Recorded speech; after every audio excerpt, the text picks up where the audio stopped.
யாரும் தப்பாக எடுத்துக்கூடாதுன்னு. மகாபாரத போரை பற்றி ஒரு விஷயம் சொல்கிறேன். மகாபாரதத்தில் கர்ணர் வந்து இறந்துடுறார். கர்ணன் இறந்துட்டு சொர்க்கத்துக்கு போகிறார். சொர்க்கத்துக்கு போய் பார்த்துட்டு நடந்து போகிறாரு. இவ்வளோ ஒரு அழகான பியூட்டிஃபுல்லாக இருக்குது சொர்க்கம்னு சொல்லிட்டு அப்படியே நடந்து போயிட்டே இருக்கார். நடந்து போயிடுறாரு. பல கிலோமீட்டர் தூரம் ஹி வாஸ் வெல்கம் மிஸ்டர்.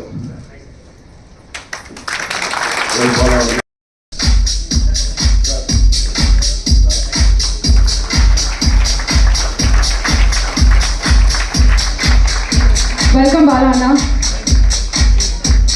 இங்க இருக்கேன். தேங்க்யூ. அவர் வெல்கம் பண்ண ஃபர்ஸ்ட் போலீஸ் ஆஃபீஸர் நான் தான் இருப்பேன். ஆக்சுவலாக நிறைய செலிபிரிட்டி அவர் கூப்பிடுவார். பாலா நான் அவனை கூப்பிட்றேன்னு சொல்லிட்டு பயங்கரமாக மிக பியூட்டிஃபுல்லாக ஒரு entertainment person. Is great person. நிறையா பார்த்துருக்கேன் அவருக்கு நான். But this is great opportunity for me. Because ஒரு என்டர்டெயின் ஒரு செலிபிரிட்டியை வந்து ஒரு போலீஸ் ஆஃபீஸராக நான் வெல்கம் பண்ணியிருக்கேன். This is the first time for Bala. I think right. So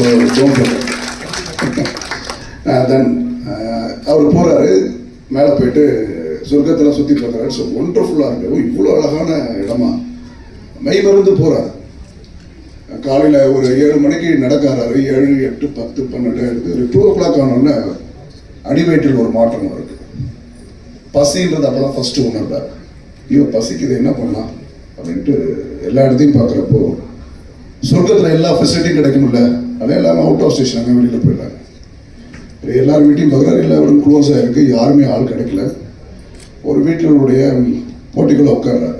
that's மீன் சொர்க்கத்தில் அப்புறம் கற்பனை பண்ணிக்குவாங்க. சார் கற்பனை தான், சப்ஜெக்ட் தானே தெரிஞ்சுக்கணும். அப்போ ஒரு வயசான வயோதிகர் அந்த பக்கம் நடந்து வர்றார். வந்து பார்த்தோன்னா இவருக்கு அவர் தெரியல. பட் அந்த வயோதிகர் கண்டுபிடிச்சுன்னா கர்ணா எப்படி இருக்கு, நலமா இருக்கியாங்கன்னா சொர்க்கத்தில் எல்லாம் நலமா இருக்கேன், நான் நலமாக தான் இருக்கேன் அப்படின்ட்டு 2 பேரும் ஒரு 10 நிமிஷம் பேசிக்கிறாங்க. இவருக்கு கேட்கறதுக்கு தயக்கம் கர்ணனுக்கு. இருந்தாலும் கேட்டுடலாங்க அப்படின்ட்டு, எனக்கு பசிக்குது, உங்களுக்கு எதாவது சாப்பிட்ற பொருள் இருக்கா அப்படின்னு கேட்குறாரு. ஐயோ நான் தானே சாப்பிட்டேன், எதுவுமே இல்லையே, என்ன பண்ணுறதுன்னு தெரியல அப்படின்ட்டு கொஞ்ச நேரம் அந்த வயோதிகர் இப்படி கண்ணை மூடுறாரு. மூடிட்டு கண்ணை திறந்து, கர்ணா உங்களுடைய ஆள்காட்டி விரலை சப்பிக்கோ அப்படின்றார். கண்ணு ஆள்காட்டி விரலை வாயில் வைத்து சப்பிக்கோன்னு சொல்கிறாங்க. அவருக்கு அந்த வயதிற்கு கொஞ்சம் கோபம் வருது. என்ன வித்தியாசமாக சொல்கிறாருன்னு சொல்லிட்டு, சரி இருந்தாலும் பசிக்கு ஏதோ ஐடியா கொடுக்குறாருன்னு சொல்லிட்டு அந்த நல்ல வச்சு சப்பிட்டே இருக்காரு. ஒரு 1 நிமிடம் 2 நிமிடம் 5 நிமிடம் 10 நிமிஷம் ஆனோடனே ஒரு ராஜபோக உணவு சாப்பிட்ட மாதிரி அவருக்கு திருப்தி ஆகிடுது. பசி போயிடுது. உடனே என்ன நீங்கள் சம்மதமே இல்லாமல் இந்த ஆள்காட்டி உள்ள என்ன இது மாதிரி பண்ண சொன்னீங்க, என்ன பண்ண எனக்கு ஒரு மிகப்பெரிய விருந்து சாப்பிட்ட மாதிரி இருக்குது, என்ன ரீசன் கேட்குறாரு. அப்புறம் வயதிற்கு சொல்கிறாரு, உலகத்திலே உன்ன மாதிரி ஒரு கொடையாளி யாருமே கிடையாது. உலகத்தில் கர்ணன் மாதிரி ஒரு கொடையாளி யாருமே கிடையாது. ஆனால் அந்த கர்ணன் பூலோகத்தில் இருக்கப்போ உணவு மட்டும் யாருக்கும் கொடுக்கல.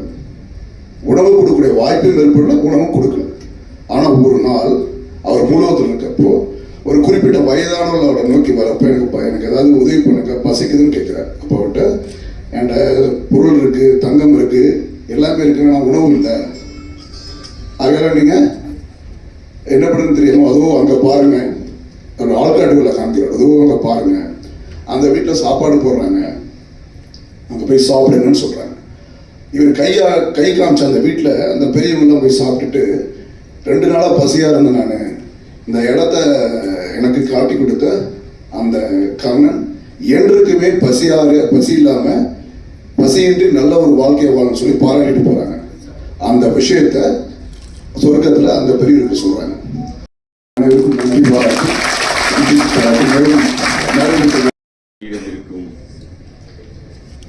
ராயல் கேர் GM அவர்களே, ஆனந்த் விஷ்ணு அவர்களே, இங்கே வாழ்த்துறை வழங்கி சென்றிருக்கும் சூலூர் காவல்நிலைய ஆய்வாளர் செல்வராகவன் அவர்களே தெரிவித்துக் கொள்கிறேன். அதாவது சமூக சேவை என்பது அதற்கும் ஒரு மனம் வேண்டும். அந்த சமூக சேவைகள் எல்லாம் இங்கே அழைத்து அவர்களெல்லாம் ஒரு கௌரவம் செய்து விருது கொடுக்கறதுக்கு அதை விட ஒரு பெரிய மனது வேண்டும். அந்த மனது 327 கார் ஓனர் அவர்களுக்கு விஷ்ணு வேணுகோபால் அவர்கள் அதை சிறப்பாக செய்திருக்கிறார்கள். இந்த விருது வாங்குவர்கள் மென்மேலும் இந்த இன்னும் அவர்கள் சமூக பணியை ஊக்குவிக்கும் வகையிலே இந்த விருது அமையும். அப்படியே சார் பேசியது போல, அதாவது குப்பை ரோட்டில் பார்த்தீங்கன்னா ஒரு கிராமம், நானும் ஒரு ஊராட்சி மன்ற தலைவராக இருக்கிறேன். நான் சொல்லுவேன், எங்கள் மனைவி இருக்கிறாங்க, ஏன்னா எங்களுக்கு மகளிர் பஞ்சாயத்து. அதனால் இந்த குப்பைக்காக எவ்வளவு நம்ம ஊர் சுத்தமாக இருக்கணும்னு பாடுபட்டாலும் அப்போ அந்த குப்பை பார்த்தீங்கன்னா நல்லா, நான் சொல்கிறது ஒரு மனசில் இருக்கிற ஒரு யதார்த்தமாக சொல்கிறேன், நல்லா நான் ஒருத்தர் குறுக்காட்டியே கேட்டேன். அதுக்கு அவர் கேட்குறாரு, எனக்கு குப்பை வண்டி வருது, வாரத்தில் 2 நாளைக்கு வருது, நீங்கள் வரும்போது குப்பை வண்டியில் போடுங்க, அவங்க கொண்டு அதை ஒரு இடத்துல ஏற்பாடு வண்டிக்கிற போட்டுருவாங்கன்னு சொன்னால், அவர் கேட்குறாரு, நான் இருக்கும்போது குப்பை வண்டி வர்றதில்லை அப்படின்னு. ஒவ்வொருத்தர் வீட்லையும் இருக்கும்போது குப்பை வண்டி எப்படி அனுப்ப முடியும்? அவர் கேட்குற கேள்வி இதுக்கு நல்ல நல்லவருக்கு எடுத்துகிட்டு 20 லட்சம் காரில் போகிறாரு. கிராம சபையில் என்னை கேட்டார், நான் இருக்கும்போது குப்பை வண்டி வர்றதில்லை, எங்கே குப்பை போட்டு வச்சிருங்க. அப்போ நான் பொறுமையாக தான் சொல்கிறேன், குப்பை போட்டு வெளியில் வச்சிருங்க, அவர் வரும்போது எடுத்து போட்டு போயிடுவாருன்னா, நீ குப்பை போட்டு வெளியே வச்சுட்டு எங்கள் வீட்டு நாய்க்கு இடம் வெளியிடுது அப்படிங்கிறேன். அதனால் பார்த்தீங்கன்னா எங்கள் ஊர், நான் 2வது முறை அங்கே பஞ்சாயத்து தலைவர் இருக்கிறேன். 2008 பார்த்தீங்கன்னா எங்கள் ஊராட்சி சுகாதாரத்துக்காக கிராமல் நிர்மல் புரஸ்கார் ஜனாதிபதி விருது வாங்கிச்சு. ஜனாதிபதி இருக்கிறார். ஊர் சுகாதாரத்தை கொடுத்து அது மாதிரி பார்த்தீங்கன்னா அப்போ அந்த எங்களுக்கு ட்ரைனிங்கில் சொல்கிறாங்க, ஒரு தனி மனிதன் ஒரு பஸ் விட்டு இறங்கி அந்த பஸ் டிக்கெட்டிங் கூட என்னைக்கு ரோட்டில் போடக்கூடாது நினைக்கிறாங்களோ அன்னைக்கு தான் அது ஊர் சுத்தமாக இருக்குது. நம்ம எங்கள் ஊரில் OTPWன்னு ஒன்று ஆரம்பிச்சுக்கிறேன். அது ஒன் ட்ரீ ஃபார் வீக், வாரம் ஒரு மரம், கிட்டத்தட்ட ஒரு 10,000 மரத்துக்கு மேலே நட்டுருக்கிறேன். அதுலேயும் நான் ஒரு உறுப்பினராக இருக்கிறேன். அதில் மோகன்ராஜ் தான் பொறுப்பெடுத்து நடத்திட்டு இருக்கிறாரு, அவருக்கு இந்த விருது வாங்கினாரு. அதில் பார்த்தீங்கன்னா ஆரம்பத்தில் பார்த்தீங்கன்னா ஒரு 10 பேர் சேர்ந்து அதை செஞ்சோம். பார்த்தீங்கன்னா 50 ரூபா, 100 ரூபா, 10 ரூபா அப்படி எல்லாமே வசூல் பண்ணி ஒரு வரவசூலை கரெக்டாக வச்சுருப்பாரு. கிட்டத்தட்ட இந்த மாதிரி ஒரு 2-3 ஸ்பான்சரை பிடிச்சி இந்த விளக்குறான் கம்பெனி மூலிமா, எங்களுக்கு தனாஸ் ப்ராப்பர்ட்டி அவங்க செஞ்சுருக்கிறாங்க மூலிமா, ஸ்கூலுக்கே பார்த்தீங்கன்னா கிட்டத்தட்ட 1 கோடி ரூபாய்க்கு பக்கமாக நாங்கள் பில்டிங் கட்டியிருக்கிறோம். இப்போ ஹைஸ்கூலாக தான் யார் சேஃப்டி பண்ணுறதுக்கு பண்ணிட்டு ஒரு 10,000 மரத்துக்கு மேலே நட்டுருக்குறோம். அதனால் அவருக்கு இந்த நான் ஒரு 3 பேர் சொல்லி கொடுத்தேன், அவர் 1 பேர் கலைச்சில் இருக்கிறாரு. அதனால் இந்த சமூக சேவர்கள், இந்த விருதுகள் அனைவரும் உங்கள் பணி மென்மேலும் சிறக்க வேண்டும் என்று வாழ்த்தி, அதேபோல் இவர் விஷ்ணு வேணுகோபால் அவர்களும் அவர் தொழிலாகட்டும், அவர்கள் பொதுப்பணியாகட்டும் மென்மேலும் சிறக்க வேண்டும் என்று. Thank you so much for your words. So அடுத்ததாக இவ்வளோ நேரம் ரொம்ப ஆவலாக காத்துட்டு இருந்த நம்மளுடைய மிஸ்டர் KPY பாலா அவர்கள். தேங்க்யூ, என்னை வெல்கம் பண்ணதுக்கு ரொம்ப நன்றி சார், தேங்க்யூ. அப்படி செல்வராகவன் சாருங்க டேரக்டர் பேரை வச்சுட்டு என்னை சார் டேரக்டர்னா சொல்லிட்டீங்க, ரொம்ப சந்தோஷமா இருக்கு சார், தேங்க்யூ. உங்கள் வாய் மூலத்தை பழிக்கிட்டோம் சார், ரொம்ப சந்தோஷம். இன்னைக்கு கோயம்புத்தூரில் இப்படி அற்புதமான விஷயம், மக்கள் நற்பணி விருதுகளில் என்னையே ஒரு பாட்டாக நான் இங்கே உட்காந்து நினைக்கும் போது ரொம்ப சந்தோஷமாக இருக்குது, தேங்க்யூ. எப்பயுமே சொல்லுவாங்க இந்த மாதிரி கெட்டது பண்ணால் பிரச்சனை வரும் அப்படின்னு சொல்லுவாங்க. கெட்டது பண்ணால் பிரச்சனை வரும், இப்போ நல்லது பண்ணால் ரொம்ப பிரச்சனை வரும். ஸோ அது நான் கண்கூட பார்த்துட்டு தான் இருக்கிறேன். ஏன்னா என்ன இப்போ எப்படி இருக்குன்னா, லைஃப் எப்படி இருக்குன்னா, பிரச்சனை இருக்குன்னு தான் நம்ம நல்லது பண்ணுறோம். ஆனால் நல்லது பண்ணுறவனுக்கே பிரச்சனை இருக்குன்னு நினைக்கும் போது அது ரொம்ப ஒரு எப்படி என்ன சொல்கிறதுனே தெரியல. நம்ம வாழ்க்கையில் எல்லாருமே ஓடிட்டு இருப்போம், என்னென்னமோ நிறைய விஷயங்கள் நினச்சி பண்ணிட்டு இருப்போம். பட் ஏதாவது விஷயம் பண்ணும்போது அது என்கரேஜ் பண்ணுறதா கூட பரவாயில்ல, அதாவது இறக்கி விடுறதுக்குன்னே நிறைய பேர் நம்ம லைஃப்பில் எப்பயுமே கூட இருப்பாங்க. பட்டு அது என்ன ஏன் அப்படின்னு தெரியாது. ஸோ என்ன அது திடீர்னு ஒரு பூமா திடீர்னு வருவாங்க. இவ்வளோ நாளாக பண்ணிட்டு இருப்போம். ஸோ அப்போல்லாம் வராமல் திடீர்னு ஒரு நாள் ஒரு டீம் யாரோ என்ன திடீர்னு வருவாங்க. பட் அதெல்லாம் பொருட்படுத்தாமல் இன்னைக்கு இவ்வளோ பேர் நிறைய விஷயம் நற்பணிகள் பண்ணிட்டு இருக்குன்னு நினைக்கும் போது ரொம்ப சந்தோஷமா இருக்கு, ரொம்ப ஹாப்பியாக இருக்கு. இருக்கிறதுலே இப்போ இருக்கிற எனக்கு தெரிஞ்ச வரைக்கும் உண்மையாக இருக்கிற 2 சக்தி, ஒன்று கடவுள் சக்தி, ஒன்று மக்கள் சக்தி, ரெண்டுமே தான் கடைசி வரைக்கும் உண்மையாக இருக்குன்னு சொல்லிட்டு நான் இப்போ வரைக்கும் பார்க்குற விஷயம். அப்படியே மக்கள் சக்திக்கு அந்த மக்களுங்கிற பேரை வச்சு மக்கள் நற்பணி விருதுகள் நீங்கள் பண்ணும்போது ரொம்ப ரொம்ப சந்தோஷமா இருக்கு. தேங்க்யூ. ஏன்னா நான் இங்கே நிற்கிறேன்னா அதுக்கு ஒரே காரணம் தமிழ் மக்கள் போட்ட பிச்சைனால நான் இங்கே நிற்கிறேன். ஸோ அப்படிப்பட்ட மக்கள் பேரில் இந்த விழா நடத்துன்னு நினைக்கும் போது ரொம்ப ரொம்ப சந்தோஷமா இருக்கு. அதுலேயும் வந்து ஒவ்வொருத்தவங்க ஒவ்வொரு விஷயங்கள் வந்து பண்ணிட்டு இருக்காங்க அப்படின்னு சொன்னாங்க.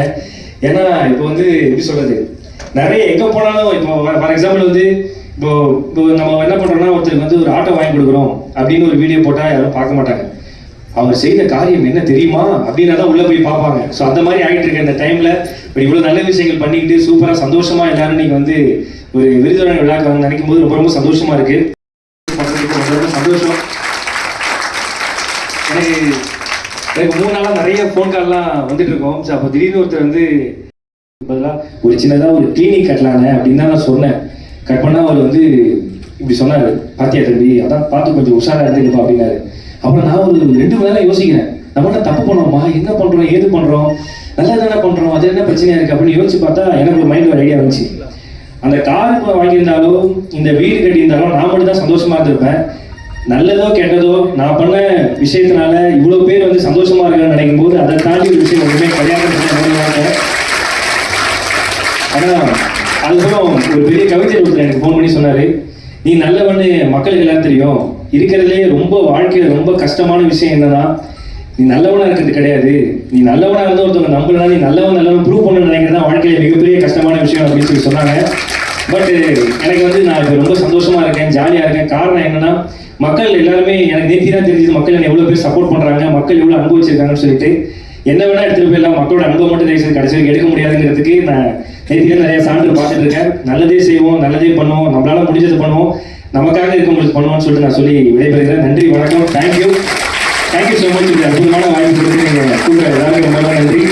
அதாவது ஒரே விஷயம் தான், என்ன தடங்கள் வந்தாலும் ஏது வந்தாலும் நம்ம பண்ணுறதை பண்ணிகிட்டே இருப்போம். ஸோ மக்கள் இருக்காங்க. Thank you so much. Thank you Bala, thank you so much. கண்டிப்பா தேங்க்யூ ஸோ மச்.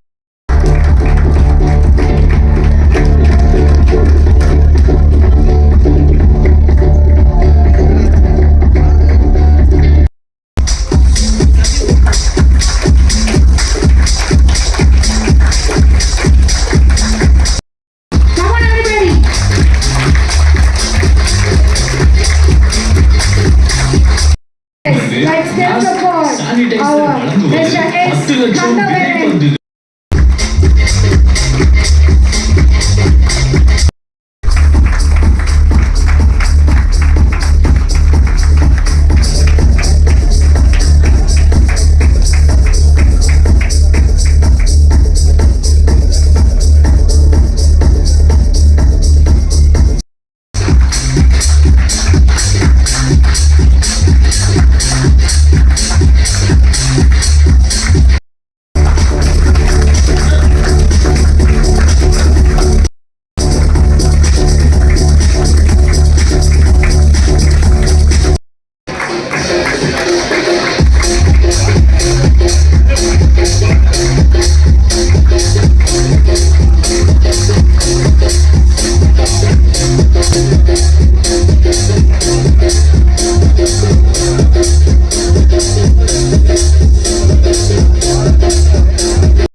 அவங்க கூப்பிடுறாங்க, நீங்களும் கொடுக்கணும் அப்படின்னு ஆசைப்படுறாங்க.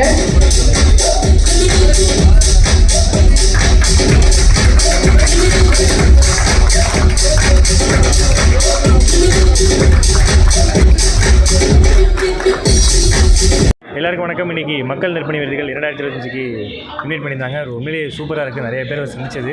ஸோ ரொம்ப நன்றி இந்த ஃபங்க்ஷனுக்கு எனக்கு கூப்பிட்டதுக்கு. Thank you so much. நன்றி. Love you. கடந்த சில நாட்களாக அவங்க மேலே வரக்கூடிய இந்த விமர்சனங்களை நிறைய பதில் சொல்லிட்டீங்க. விமர்சனங்கள் வைக்கிறாங்க. 2 நாள் முன்னாடி கூட இந்த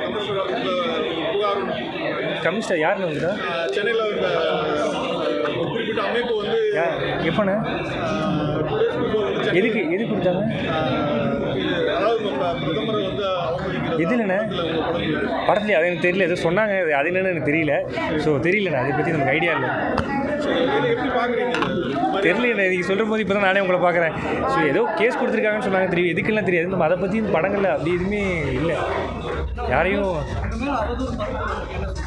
அதான் என்கிட்ட சொன்னாங்க, நல்ல முன்னாடி கெட்டது பண்ணால் தான் பிரச்சனை வரும்னு சொன்னாங்க. இப்போ நல்லது பண்ணால் ரொம்ப பிரச்சனை வருது.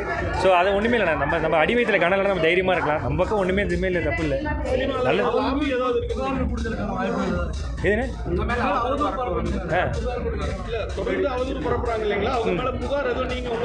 இல்லைண்ணே, ஆக்சுவலாக நம்மளை பற்றி பேசி தப்பாக பேசி அதில் ஒரு யூடியூப்பில் போட்டு காசு வருதுன்னா நம்ம இதுக்கு அது மூலிமா அவங்க சந்தோஷமாக இருந்தால் நமக்கு சந்தோஷம் தான்.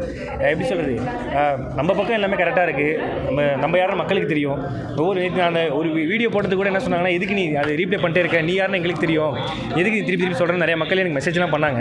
ஸோ நான் தெளிவாக இருக்கிறேன், நான் எவ்வளோ கஷ்டப்பட்டு உழைக்கிறேன், எவ்வளோ ஓடுறேன், அதையும் வந்து உன் பின்னாடி யார் இருக்கா, உனக்கு எவ்வளோ ஃபண்டு வருது. ஆக்சுவலி நான் யார்கிட்ட காசு வாங்கி ஏமாற்றிருந்தேன்னா யாரோ ஒருத்தர் சொல்லியிருந்தாங்க, அவங்க போய் கேஸ் கொடுக்கட்டும். எங்களுக்கு அப்படி எதுவுமே சொல்லலை, சும்மா வந்து பேசிக்கிட்டே தானே இருக்கிறாங்க. நம்மளுக்கு இது பண்ணுவோம். நான் தெளிவாக இருக்கிறேன், நான் எவ்வளோ கஷ்டப்பட்டு உழைக்கிறது இப்போன்னு இல்லை, யார் எவ்வளோ தடங்கள் வந்தாலும் நான் மக்களுக்காக உழைச்சிட்டு தான் இருப்பேன், பண்ணிட்டு தான் இருப்பேன். நீங்கள் ஆரம்பத்துலேருந்து இந்த சோஷியல் ஆக்டிவிட்டீஸ் நிறைய பண்ணிட்டு இருக்கீங்க. அப்போல்லாம் வராமல் ஒரு படம் ரிலீஸ் ஆகும்போது திடீர்னு இப்படி ஒரு விமர்சனம் வருது அப்படிங்கிறது ஏதாவது சினிமா அதாவது லாபி ஏதாவது இருக்குன்னு நினைக்கிறீங்க? தெரிலண்ணே, அந்த லாபியை பற்றிலாம் எனக்கு தெரியல. உதவி செய்கிறதே என் ஹாபி, அதை நான் பண்ணிக்கிட்டே இருப்பேன், அவ்வளோதானே. ஆமாம், தேங்க்யூ ஸோ மச். நன்றி. இன்று பாலா ஒரு நடிகர் அல்ல, ஒரு நகைச்சுவை வல்லுநர் அல்ல, அவர் ஒரு மனித நேயத்தின் உருவம். அவர் சொன்னார், நான் பணம் இல்லாமல் இருந்தாலும் பரவாயில்லை, ஒரு நபர் சிரிக்க உதவினால் அது போதும். இன்று அந்த சிரிப்பை கௌரவிக்கிறோம், அந்த சேவையை நெஞ்சில் பதிக்கிறோம். அந்த பாலாவின் பயணத்தை ஒரு கவிதையாக, ஒரு கனவாக, ஒரு நன்றி சொல்லும் விழாவாக கொண்டாடுகிறோம். அவரை கௌரவிப்பதில் பெருமிதம் கொள்கிறது மக்கள் நற்பணி விருதுகள் 2025. Thank you for sponsoring it. Thank you so much for coming also.